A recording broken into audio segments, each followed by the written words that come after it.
She's playing the role of a poor wife who lost her beloved husband. But this devil neglects my son who's battling an illness to lavish trips and money on her lover. At my late husband's funeral, while I was giving the chief mourner's speech, my mother-in-law suddenly snatched the microphone from me and screamed something outrageous. The atmosphere immediately became weird, and whispers started leaking out. I saw it with my own eyes. She was bringing a man into the house while her son was hospitalized. The worst. A woman like you doesn't belong here. Get out of this place. My mother-in-law's claim was something I had no memory of. I'm not adept enough to date several men at once, and not to boast. But I'm not the type who gets much attention either. Understood. I don't intend to stay after being told that. But before I go, could you please look at this? I showed a sheet of printouts to my mother-in-law. Having seen it, she firmly stated this man was my affair partner. However, there was something else shown on that paper.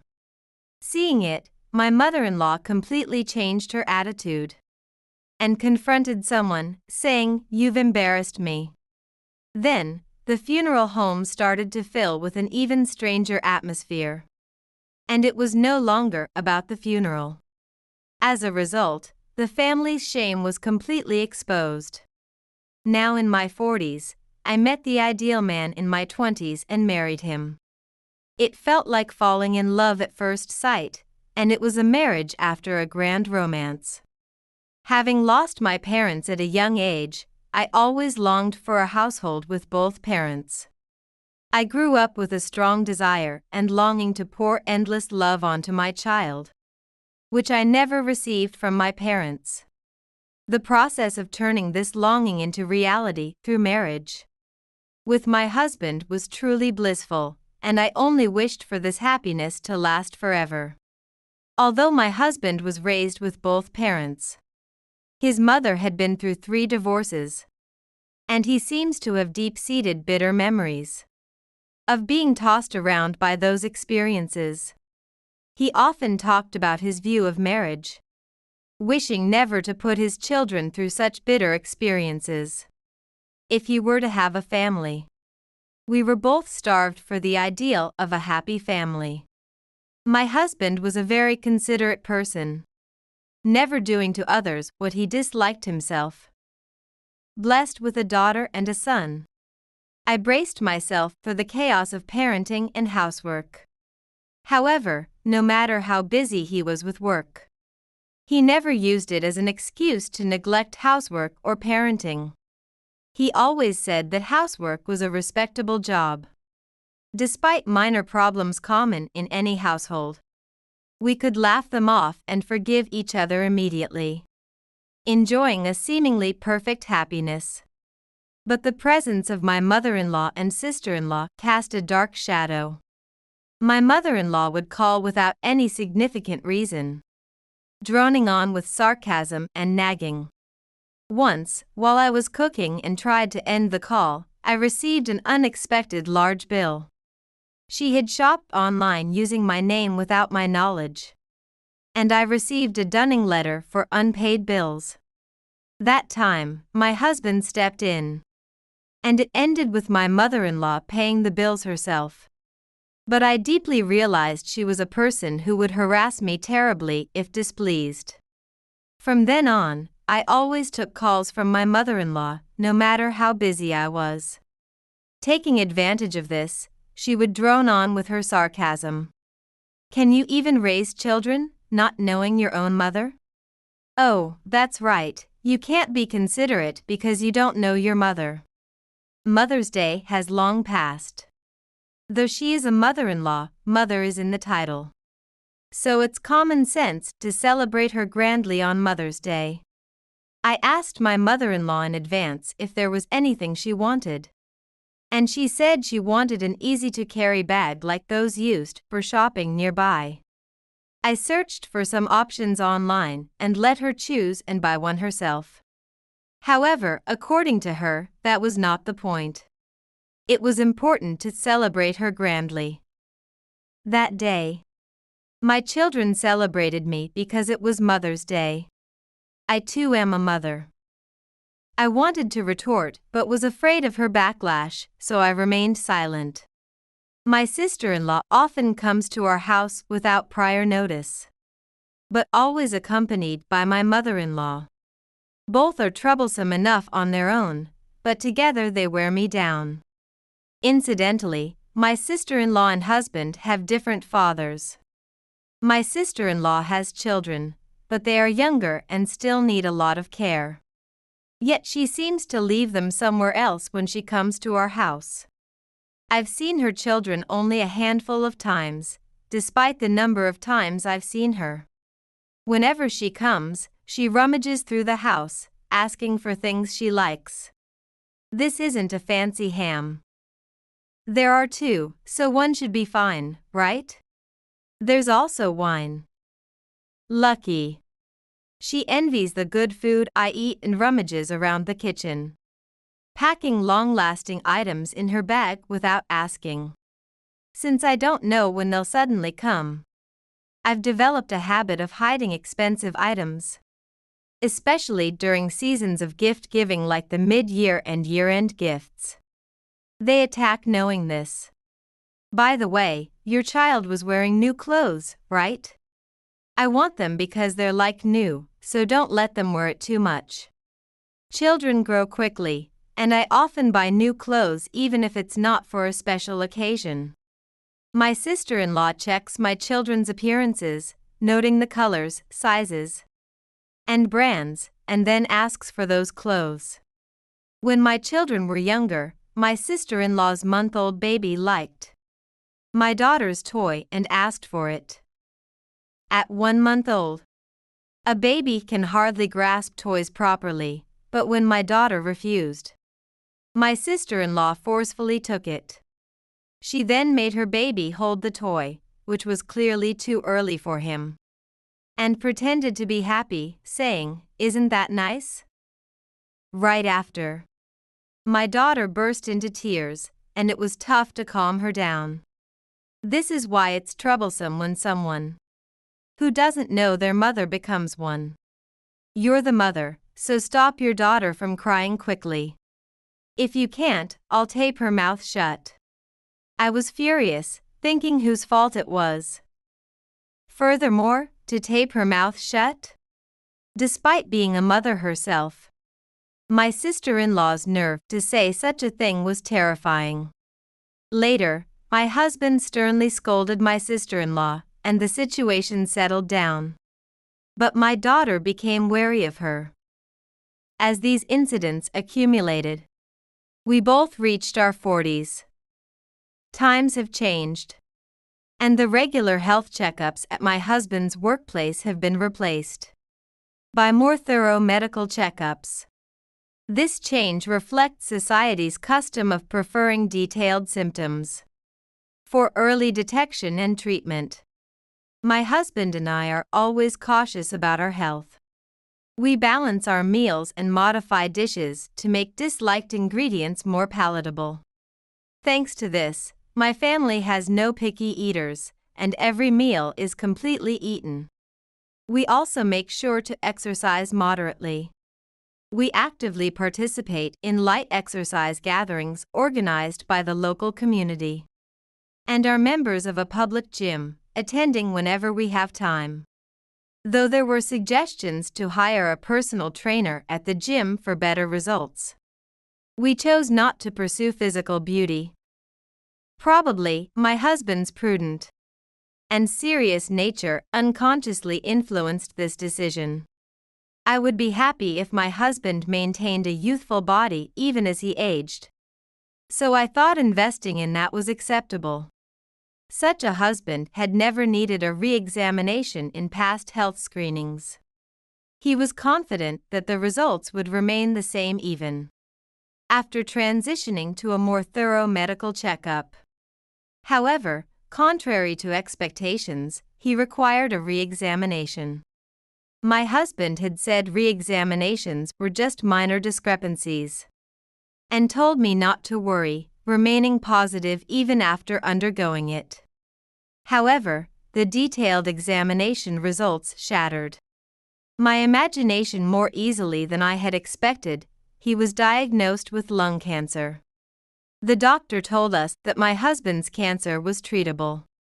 Even if it wasn't curable, many people live normal lives while maintaining the status quo, which was encouraging. My husband positively received the doctor's words and aimed for a complete recovery first and foremost. Later, as treatment methods changed due to things like medication incompatibilities, not aiming for a complete cure but rather delaying the progression became an option. And the doctor explained what could happen in a worst-case scenario, making us think of him as a conscientious doctor. My husband, trusting the doctor's words, began treatment, but during the process, further new facts came to light. We thought it was just lung cancer, but it turned out to be a metastasis from pancreatic cancer. The pancreas is often called a silent organ because early detection of cancer there is difficult. The lung cancer found during the re-examination of the medical checkup had already shown a shadow on the pancreas at that time. However, it was viewed as independent cancers. A detailed investigation revealed it was lung cancer due to metastasis from pancreatic cancer, and by then, the pancreatic aspect had already progressed, narrowing the options. My husband was still in his 40s and physically strong, so surgery was viable and he underwent it. However, after consulting, it turned out the progression was beyond our expectations, and surgery was abandoned. When we received the life expectancy prognosis, the time to part with my husband through death would inevitably come. But I had not imagined it would be so soon. I envisioned us both with completely white hair, bent backs, poor vision, walking slowly, yet still walking hand in hand. I thought of death as something that would come eventually beyond that. The word despair surfaced in my mind, and I became unsure of how to live moving forward. However, my husband felt differently. Encouraged by stories of people living longer than their prognosis, he strongly wanted to live, prioritizing a peaceful life. I made efforts to fulfill his wish to return home whenever he desired. He went in and out of the hospital, extending his life by a few months. But a year later, my husband passed away. It felt somewhat consoling that he died in his sleep without the pain of cancer. During my husband's illness, my mother-in-law and sister-in-law did not come to visit. They also refused to contribute to the funeral expenses, deciding unilaterally that no condolence money was necessary because we were family. I paid for all the funeral expenses myself. Gradually, I had come to terms with the fact that my husband would be gone soon after the prognosis. However, when the time actually came, I felt like I was falling apart. Our children were still in their teens and not of age to be independent. From now on, I must raise our children alone. I must be strong. I continued to stand by sheer willpower and also took on the role of the chief mourner. Ironically, being busy as the chief mourner might have been a distraction for the better. Otherwise, I might have spent the entire day clinging to my husband's corpse and crying. My husband continued to work as much as possible even after the cancer was discovered, with his company accommodating him by reducing his workload with half-day shifts and remote work. Both my husband and I are nothing but grateful to his company. At the funeral, not only his colleagues but also those he had worked with long ago came to mourn from afar. It was truly helpful emotionally that his subordinates took the initiative to offer their help. From my side, my uncle and his wife came to support me. After losing my parents, My uncle, who was my mother's brother and single at that time, became my guardian and raised me. I accidentally heard much later that his marriage had been postponed because he took me in after my mother died. My uncle's wife must have been very anxious about becoming a parent figure to me as soon as they married. However, my uncle and aunt never treated me as an outsider and raised me with all their love, making sure I did not feel pitiable for losing my parents. This did not change even after I married and had a family. My uncle and aunt were always by my side, comforting me on every occasion. Danny, my husband's biological father, also came. Due to the divorce, my husband had been separated from Danny. But they had kept in touch regularly, as Danny had come to our wedding. Danny was good to our children, his grandchildren, and they were fond of him. Danny hugged the children and said, "It's tough to lose a father so young." With mixed feelings. My son must have been deeply regretful to leave his children behind. How I wish I could replace him, an old man like me. After apologizing to the remains for not being able to do anything for his son and acknowledging himself as a worthless father, Danny turned to the children and pushed them to support me. The funeral proceeded solemnly, with only the chanting of the monk and the sound of subdued crying resonating around. After the funeral ended, the chief mourner's speech and guidance from the funeral director were announced. I deeply bowed to the mourners who had attended up to that point, then expressed my thanks and greetings. Continuing, I conveyed further words of gratitude on behalf of my late husband to those he had interacted with during his lifetime, talking about how I met my husband and the future he had aimed for. I empathized and spoke on his behalf about how regrettable and difficult it must have been to leave midway through his endeavors. Although I wanted to give the speech without crying, it was impossible, and I struggled to squeeze out the words. However, even as I persevered with my husband's thoughts in gratitude, I noticed a shadow approaching from the corner of my eye. Everyone was dressed in mourning clothes and bowing their heads. So at that moment, I couldn't tell who had stood up.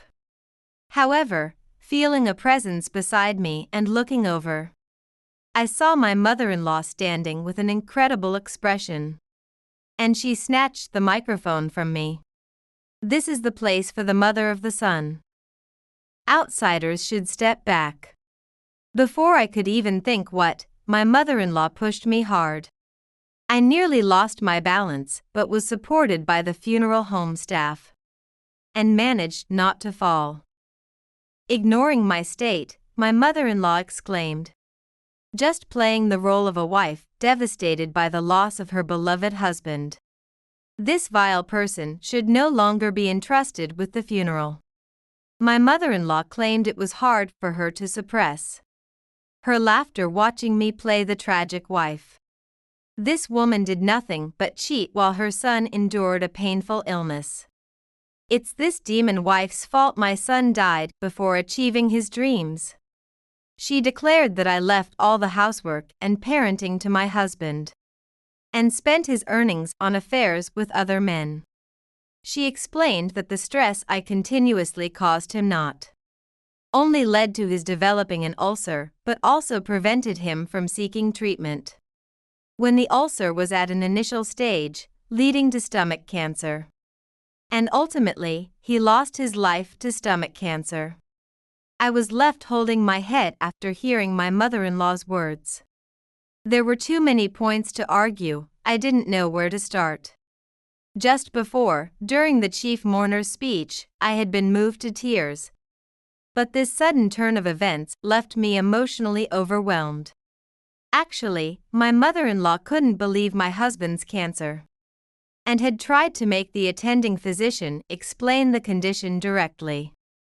However, even if it's a family member, without the patient's consent, The physician refused to explain the condition outright.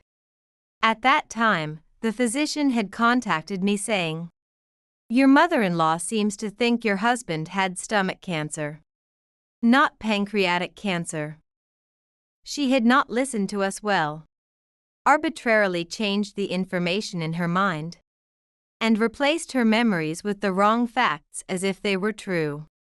Because she never visited during my husband's hospitalization, the misinformation was never corrected. A cold-blooded adulterous wife has no place here. This is not a place for a woman like you. Just leave. Understood? I don't intend to stay after being told that much. However, there's one thing I would like everyone to see. I showed a sheet of printer paper. It was one of the results from an investigation I had requested from a detective agency. I handed one copy to my mother-in-law and distributed several more copies to the mourners present. Printed on the paper were images of a man and a woman being intimate, along with the investigation results. The woman in the images was my sister-in-law, and the man was someone I did not recognize. You're stupid. Showing your own evidence of cheating like that. This man, he's not your affair partner, is he? My mother-in-law either didn't realize that the woman in the photos was my sister-in-law or pretended not to notice, and she concluded that the man was my affair partner. However, these investigation results are evidence of my sister-in-law's infidelity at the scene and detail her affairs. My sister-in-law is obsessed with playing at nightclubs, and this man she is being intimate with is her favorite worker. She seems to have invested a considerable amount, but all that money is just stakes. And it doesn't count as revenue for the worker unless my sister-in-law pays. If my sister-in-law continues not to pay, the worker will have to cover it himself and will only suffer losses. Therefore, the worker tried to get my sister-in-law to pay somehow, but he couldn't get a reassuring answer from her. Nor did he feel any intention from her to pay. Since there was no other way but to exploit my sister-in-law's weaknesses and press her hard, I followed her and witnessed her entering our house. The worker, thinking if my sister-in-law couldn't pay, someone else should cover for her, targeted our house when she was not around. At the entrance, I had a push and pull conversation with the worker for a few minutes, and managed to make him understand and leave. But my mother-in-law had witnessed the whole scene. Without understanding the situation, she assumed I was arguing with my affair partner. Having learned the truth, my mother-in-law, still holding the microphone, turned to my sister-in-law and shouted, "How dare you embarrass me like this?" My sister-in-law wasn't the only one she was angry at. Her husband, standing next to her, also demanded an explanation with a furious expression. He grabbed my sister-in-law by the collar, looking as if he might hit her at any moment. Seeing this, my son and Danny said that resorting to violence would be counterproductive, and calmed down my sister-in-law's husband. The funeral venue turned into a battlefield. It's all because you do unnecessary things. It's your fault. Why would you hire a detective for an investigation? What does it have to do with you? My husband investigated to protect his mother and our family. That seemed to surprise my mother-in-law, and she looked at me with a "what do you mean" expression. My husband had been extorted for money by his mother before. Sympathizing with the hardships of his aging mother struggling to earn a living, he consulted me, and I saw no reason to refuse, suggesting that it would be fine to help her. I knew that my mother-in-law's lifestyle was very modest, and that she tried to manage within her savings as much as possible. I remember telling my husband that if she still couldn't make ends meet despite her efforts, we should help her. However, My husband grew suspicious as the amount of money my mother-in-law requested increased, and he conducted an investigation into her conduct. At that time, my husband had received a terminal prognosis and was very concerned about us being left behind. He feared that after his passing, my mother-in-law would continue to demand large sums of money from me. When looking into the flow of money, it turned out that my mother-in-law was receiving assistance from my sister-in-law every month under the pretense of insufficient funds for her children's education. In reality, it would have been fine if the money was actually used for educational expenses. But my sister-in-law was lying to my mother-in-law about the kids' educational costs and funneling the money into nightclubs. This result arrived from the detective agency when my husband was nearing the end of his life. Today he could live, but what about tomorrow? What if he never opened his eyes again after closing them? Every day was spent amid such anxiety and fear. Thus, I had no time to review the investigation results, and I neglected the documents that had arrived. After my husband passed away, a hectic daily routine suddenly started. My relationship with my mother-in-law was not good, but I thought since we shared the grief of losing a loved one, we could cooperate. But that was only my thought. My mother-in-law showed no interest in the funeral, and neither did my sister-in-law. How much is my son's inheritance? He worked until the last minute, so there must be quite a bit, right? He died young because he gave up on cancer treatment, didn't he? Well done, sister. It wasn't that he gave up on cancer treatment. I was shocked that it was believed he had given up because surgery was not possible.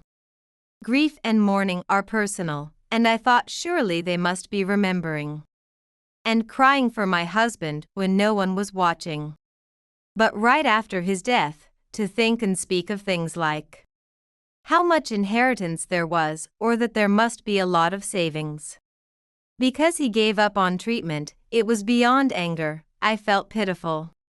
Wanting to silence these two somehow, I checked the investigation results my husband had requested amidst my busy schedule. After seeing the contents, I was convinced that I could corner them with this information. I intended to expose everything after the funeral had settled down. But it was my mother-in-law who attacked first. My husband did not send money for nightclubs, mother. Please repay all the money you gave to my sister-in-law. Wait a minute. I'm a victim too, aren't I? I was deceived as well. I wouldn't have given a dime if I knew it was for nightclubs. My sister-in-law's children were still young and were being cared for at her husband's parents' house, so they were not present at this scene. It was fortunate that they didn't have to know their mother was indulging in indecent games. With that, although my plan was slightly different, I disclosed everything without reservation. My mother-in-law's anger turned towards my sister-in-law, and she began to scream with a ferocious intensity. You shameless daughter! Can you talk? You're just like your mother, who's been around men. It's in your blood, so it can't be helped. What started as an ugly parental argument, my sister-in-law's husband declared divorce. Then my sister-in-law began to apologize profusely to him. I'm sorry. It was just a whim. Because Mom boasted about her flashy nightclub playing days when she was young. I just did it out of curiosity. When did I ever say such a thing? I'm not interested in nightclubs. Enough. It's all your fault. You couldn't quit your cheating habits even at your age and got dumped by my dad. Don't act like a mother now, you shameless old hag. I don't know which words hurt my mother-in-law. But gradually she became dejected and the situation turned into a one-sided blame game, with my sister-in-law scolding her. My sister-in-law insisted she was not at fault and that it was just a momentary lapse, clinging to her husband and begging him to reconsider the divorce. However, her husband's resolve did not change, and he declared that he would not only pursue a divorce, but also ensure that my sister-in-law would not get custody of the children. Still angry, he apologized to me for the disruption and left the funeral home. Once the sound of my brother-in-law's footsteps was no longer audible, my sister-in-law casually mentioned that mothers have an advantage in custody issues. It turns out he was kind of annoying. I thought it was the worst when I got exposed. But it turned out all right in the end, right? Mothers have an advantage in custody cases. I managed to get custody of our 2 children after all. The 2, who had just been fiercely arguing, started to bond over the issue of custody. The mourners present were taken aback by this scene. Danny, hearing my mother-in-law's mothers have an advantage comment, seemed to recall past grievances and began to express his dissatisfaction bitterly. Danny apparently wanted to raise my husband himself and even took it to court but lost. At the time, his work was too demanding to spend enough time with the child. It's pathetic to live only by mooching off a child's salary. He harshly criticized her as unfit to be a mother, unable to even imagine how much the children would suffer from her repeated marriages and divorces. Hearing Danny's anger, my son, who has a trusting relationship with him and feels greatly loved, expressed his dissatisfaction, as he felt none of that from his grandmother. Dad sometimes complained, but if he had to be separated by divorce, he would have preferred to be with Grandma. He really wanted to live with Grandpa. Hearing those words, Danny tenderly stroked my husband's face. Indeed, whenever there was a problem, my husband had always confided in and relied on Danny. This hadn't changed from his childhood, and it remained the same even after he grew up and had a family of his own. When my husband entered a battling illness, Danny was the only one who came to see him whenever there was time. I can't forget the happy face my husband made every time Danny visited. Although the mother-in-law had taken in her young son, she often left him alone for days whenever a new man came into her life. It would have been one thing if she left money behind, but there were times she disappeared without leaving any money or food. Neighbors had to take him in, or the police got involved. Yet, she was his mother, and he provided her assistance as much as possible. I can't forgive my mother-in-law for ruining my husband's funeral. Mother, please leave. Go away with your daughter who is crazy about nightclubs. I want to say my final goodbye to my husband with people who truly loved him. I'm his mother. Are you saying you're throwing me out? My mother-in-law was outraged, not accepting the situation. But voices from the attendees could be heard, amazed that she could still want to stay after causing such a scene.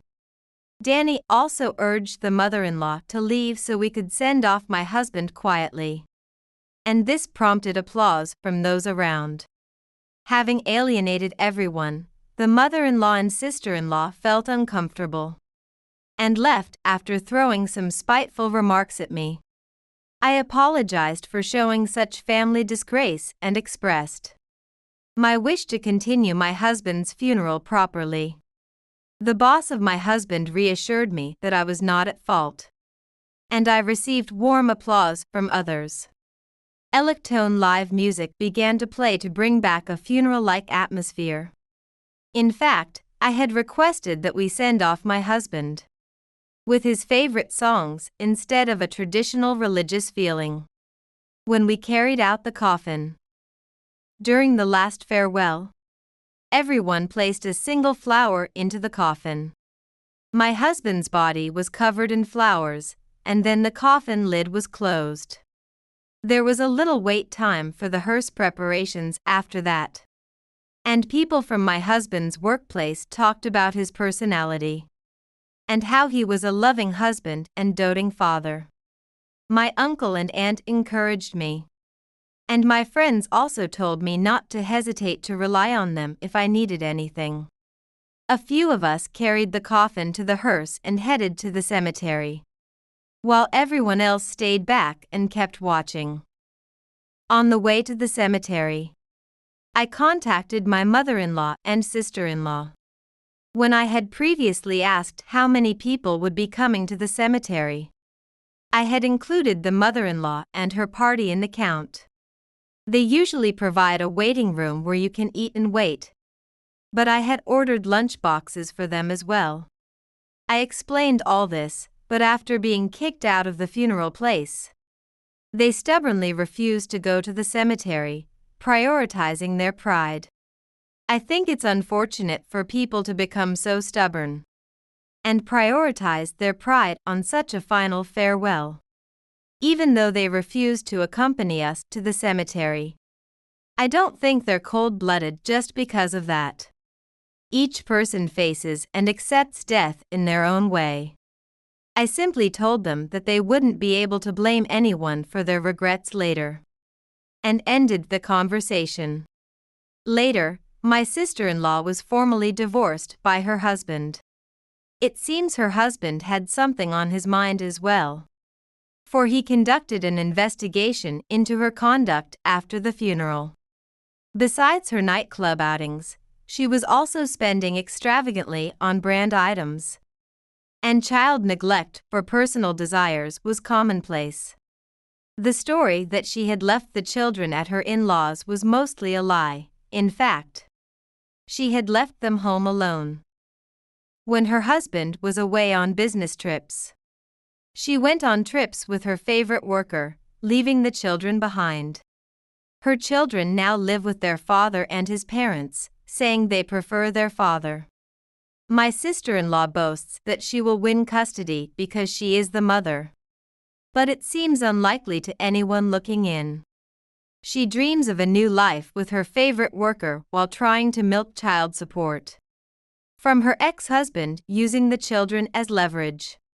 However, that's a clear misunderstanding. The worker targeted her just for her money, as a part of his job. She was dumped easily and is now being threatened by the worker to pay her outstanding debts or he'll sell them off to dangerous people. She begged me for help using my husband's inheritance, but I turned her away, saying she should repay the amount she tricked from my husband along with her mother first.